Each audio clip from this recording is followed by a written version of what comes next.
How to order foreign currencies from Chase Bank. Welcome back to the channel, and let's start with this tutorial. Starting off, you need to open up your Chase Bank application. According to our research, Chase Bank currently have two of the methods to inquire about ordering for your foreign currency. That is to order via phone. You need to call the Chase customer support to inquire about ordering foreign currency. They can confirm availability, exchange rates, and any associated fees. Second is to visit a nearby branch.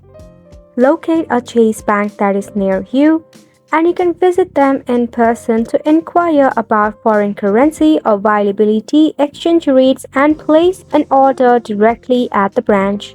We recommend you to visit them prior some of the days, as it may take a while or a few business days as well.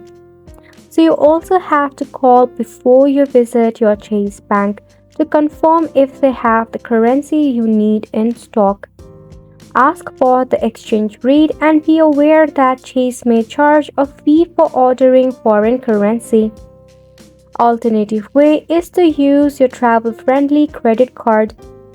If you use a travel-friendly credit card, you will cost no foreign transaction fees or using a currency service with competitive rates. Sadly, Chase Bank application or website directly does not allow ordering foreign currency online. And that is all that you need to know, and it's a wrap for the video as well. Thank you so much for tuning in.